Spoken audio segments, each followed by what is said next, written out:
àìkó fánlẹ̀ ifá ti ń ṣẹ ọ̀rọ̀ Jigan bàbá ọjà ó wá ti di àlọ́ tí ń dá lórí alábàáhùn o kí tó ní Jigan tó dá lára ọ̀rọ̀ Jigan ti wá dìbò ló yá mi o ṣé Jigan ò ti mọ̀ kó ṣẹ̀kẹ̀ṣẹ̀kẹ̀ bóra ẹ̀ lọ́wọ́ díẹ̀díẹ̀ báyìí ẹ̀yin èèyàn ẹ wò ẹ má jẹun gbà yín lákòókò ẹ wá lọ gbọ́ gbogbo ohun tí Jigan tó ń ṣe nínú fọ́nrán yìí gbogbo wa la mọ̀ rògbòdìyàn tí ń lọ lórí ọ̀rọ̀ Jigan lórí ẹ̀rọ ayélujára ṣé ni Jigan tó ti gbé àrà míì wọlé o ẹ wò kí ni kàyéfì tí Jigan tó gbé wọlé. wọ́n ti mú lẹ́tà wá Jigan bàbá ọjà pìtìpìtì kó máa bá gbogbo àwọn ọ̀tá mi Jigan bàbá ọjà. ẹ sọ̀rọ̀ sókè bí ká máa tọ́jú gbogbo wa blow kílẹ̀ náà ń fẹ́ wá ṣe. mo wá dìlíbà lẹ́tà fún láti Lagos State High Court. Lagos State High Court wípé kí ni mo ṣe. láti ọ̀dọ̀ Jigan bàbá ọjà wípé mo kọ Jigan ẹlẹ́sẹ̀ kan Jigan inú Jigan pètèpètè ló mú ọgbà gègé dáná bí báyìí máa tẹ ẹ̀sì máa tẹ ọlọ́dẹ gbèsè sí hòtẹ́ẹ̀lì ṣé mo jẹ́ gbèsè sọ́ọ̀tẹ́ẹ̀lì ni ẹ̀jẹ̀ mú kọ́ ọ̀dọ̀ náà ṣe náà wọ́n sọ̀rọ̀ bòbáàlì wípé ṣé èmi wà gúrùpù tẹ̀wọ́n pé báwà náà òun lọ́kọ̀ òun sí ọlá àjọba ló jẹ́ ọ̀gbẹ́ni tó bá jẹ́ Jigan ló mú wá a máa ń wò ó ìkọ́lá sí ọ́ ilé yá ẹ̀gbọ́n kílẹ̀yìn mú wá torí mo mẹ́rin náà tẹ̀mú pépà wà kílẹ̀ mú wá pépà ẹlẹ́yẹ ṣe gẹ̀ẹ́sì mú láàárọ̀ mọ́ndé ókè wọ́n ní yú kọ́fọ̀ ẹ sọ̀rọ̀ òkìkí ní sùúrù ẹni kólówó ní sùúrù láàárọ̀ mọ́ndé ó yá kíríkílẹ̀ fẹ́ what do you want for ẹ sọ̀rọ̀ sókè this digital distribution okay where are you from talk na bro Ọ̀tà Sangota here did I know you before you don't know me I don't see you before you are a beast rider ṣẹjọ wá pẹ̀lú wọn okay you come for entertainment you bring let me see this letter for Victor Oguntoyinbo for distributor over my rebrand you wan rebrand iṣẹ́ tó ń ṣe nìyẹn kámẹ́rà mi ọ̀rọ̀ over rebrand this nation àbí kí ló sọ digital distribution ó kéré mú ìwé wá pé tí ìfọ̀n bàbá ọjà wá wait I'm coming ṣebí you are doing entertainment now I hear about story lamba orin story làbí mowó online oye náà Jigan inú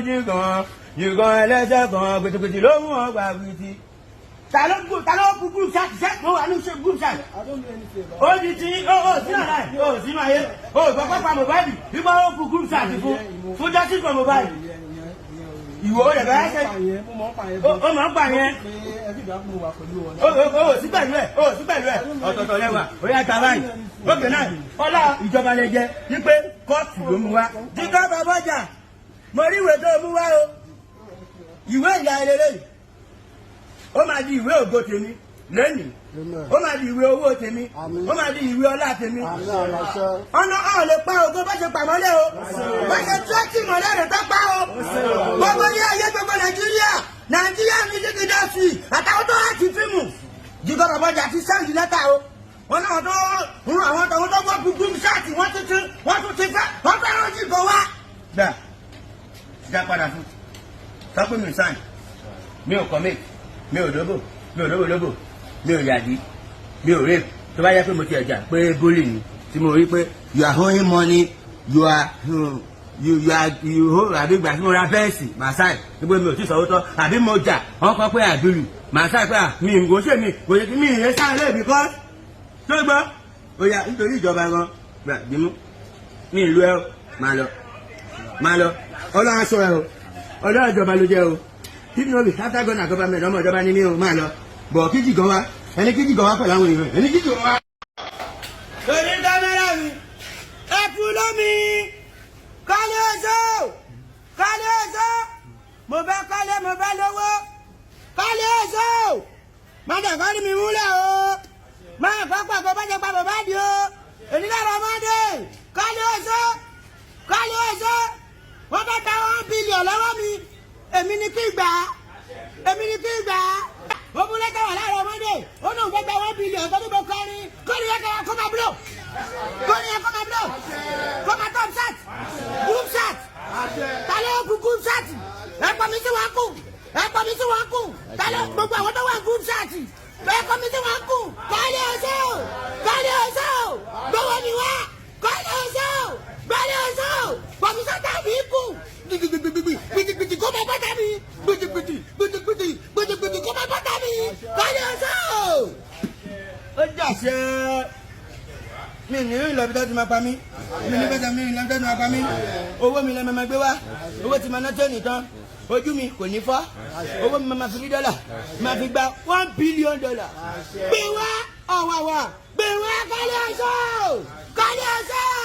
gbówó mi wá mo ti fún lómi.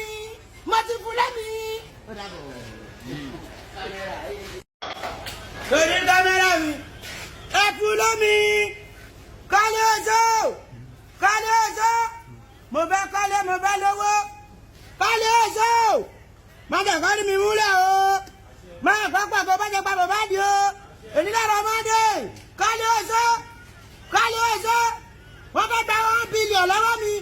èmi ni kí gbà wọ́n ti mú lẹ́tà wá Jigan bàbá jà pìtìpìtì kó máa bá gbogbo àwọn ọ̀tá mi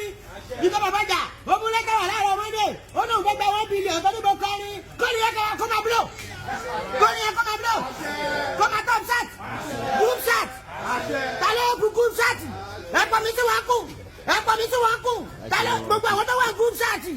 ẹ̀pọ̀ mi tí wọ́n kù kọ́ni ọ̀ṣọ́ gbowó mi wá kọ́ni ọ̀ṣọ́ kọ̀mísọ́ tàbí kù gbìtìgbìtì kó máa bọ́tà mi gbìtìgbìtì kó máa bọ́tà mi kọ́ni ọ̀ṣọ́. ó jà ṣe mi ní ìlọbi tó ti máa pa mí mi ní bẹ́sẹ̀ mi ní ìlọbi tó ti máa pa mí owó mi lẹ́ẹ̀ máa gbé wá owó ti máa ná tó nìkan ojú mi kò ní fọ́ owó mi máa fi rí dọ́là máa fi gba $1 billion. gbé wá ọ̀wàwà gbé wá kọ́lé ọ̀ṣọ́ gbówó mi wá mo ti fún lómi.